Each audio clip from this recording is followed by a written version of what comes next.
So this is now Franco says, "Hi Abel." I love how people still call me Abel. Abel is it's another name, right? Abel. It's Abe from Abraham. My full name is Abraham, so it's just Abe. Don't worry, I don't get mad. It's just funny. I've been working in 3D since 2021, but only doing personal projects to practice and improve my skills. I'd like to start working in the collectible figurine industry and need feedback on my project so far. What do you think I can improve? What should I add to my portfolio? Thank you very much. Let's take a look. Friend Brand from Buenos Aires, Argentina. Nice. Yeah, there you go. Thyros as well. It's funny to see one of your characters being replicated so many times thanks to the tutorials, but it's always fun. Okay, cool. Let's take a look. Power Rangers. Nice anatomy. Yeah, this one looks nice. Nice action pose. Textures are okay. We can sort of like soften them up a little bit more. See, this is interesting about textures because this is again a very common mistake or thing that I see people do. When you're taking a look at textures, there we go.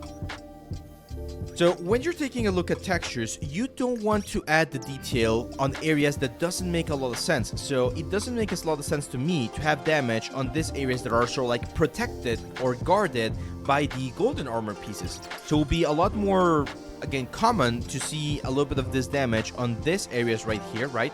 Like on the edges that get more wear and tear because they are more in contact with the environment. Like if a sword sort of like bounces off or you're rolling around, this parts right here, the pokey parts, are the ones that are going to get a little bit more damage rather than this inner parts right here. This one is fine. This one is fine because again, it's on a sort of like exposed area, but this one right there doesn't make a lot of sense because that's not where you're going to get that kind of damage. What you could get on those areas are things like rust or dirt or grime or something like that, right? Where water condenses or you get that kind of stuff. So always take a look at how like real world objects get damaged, and you can use that for your own pieces. Power Rangers, there we go. I've always liked the green and white Power Ranger. Yeah, this is good. A little bit low poly on the character. If you're going to be doing figurines again for 3D printing, you definitely want to keep the resolution a little bit higher so that you can get the most detail out of the printers. But yeah, that one I like. The Spider-Man also looks quite nice. Love the gesture. Very nice gesture. Very stylized, of course, but it works. I'm not sure why you decided to do black and white renders here if you had a color render at first. I know that might have been sort of like a stylistic choice, but I'm not sure I completely approve. I would rather just see like the color images. We don't really need to see the black and white ones. Okay, that's the reference. Yeah, I think you got fairly close to it. It's nice. Got Thyros, Eminem, and Core. Okay, likeness is tricky, man. Likeness is one of those things that can very, very, very easily not work. This one in particular, I do not really see the Eminem likeness straight out of the gate. Like, once you tell me it's Eminem, then it makes a little bit more sense. But I'm not sure. I'm not the best one at likenesses, I'm gonna admit that. There's an amazing artist out there named Hossein Diva. You might want to check his stuff out because he's really, really freaking good with likenesses, and he's got a lot of like information that you can use for that one. Big Rattlehead from Megadeth. Again, you're going for a lot of like black and white renders when you have a nice like composition. The one thing that I would suggest you do, man, if you want to get into 3D printing and collectibles, you need to make an alliance with someone that has a 3D printer or get a 3D printer yourself and start 3D printing these things to see if they work. Because a lot of the times, especially when you're not 3D printing things, you might do stuff that's not going to work in 3D printing. I'm going to give you a very simple example.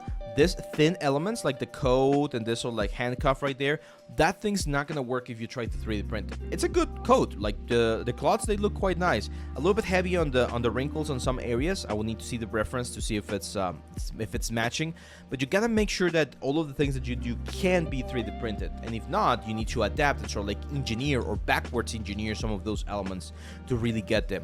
So I can see you have a good grasping of texturing and modeling and sculpting. That's good. If you want to get into 3D printing, you need to 3D print them. You need to find someone that helps you out. There's a lot of people out there that will be happy to do like a transaction where you give them the ZBrush sculpt for free and then they 3D print it for you. You take some nice pictures and put them on, again, like 3D cults or Thingiverse or places where you could start selling them. I know this is a very gray area. Like normally you cannot sell like Spider-Man things unless you own the rights. But when you're starting, again, like could be considered fan art. It's a complicated area. It depends on how comfortable you feel with that kind of stuff. But yeah, like start getting that stuff out there, man. Let's see. Harsh Kapoor says, hey, I just want to ask if 3D gaming or VFX industry is it still worth aiming for? Can't say much after seeing the current situation. Oh, that's a tricky question, man. The thing is, every single industry out there will have crises along its like inception, right? There's always going to be hard times. Right now, we are going through hard time in the entertainment industry. I cannot deny that. However, I don't think it's just gonna completely die, right? Like, it's gonna be harder. You're gonna have to push yourself to higher limits and higher quality, because that's what people are going to be like looking for. But it's one of those things that you really have to ask yourself the question, why are you doing this? And I'm gonna go full camera here. If you're doing this for the money, if you want to get into 3D for the money, this is not the career for you. And it has never been. Art has never been the career to do for money. Can you make good money and a living by doing 3D and art? Yes, absolutely, you can.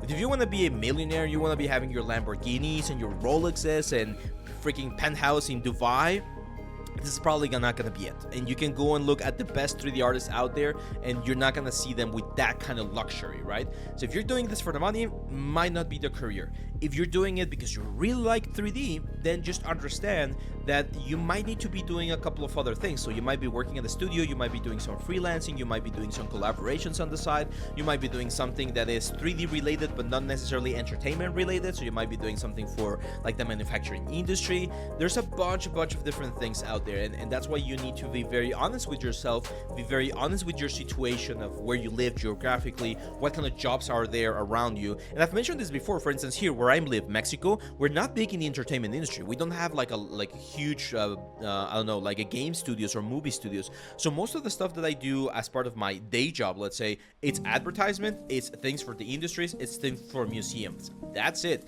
And sometimes they don't even have like the quality of stuff that I do for my courses or for my YouTube channel. It really depends on the current situation of where you are and the options and possibilities that you have.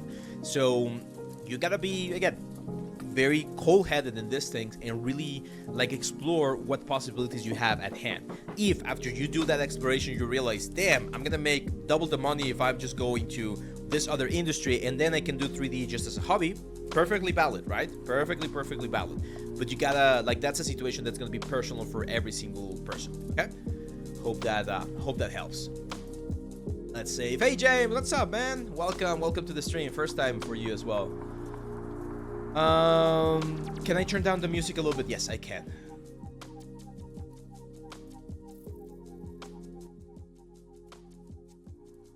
Better?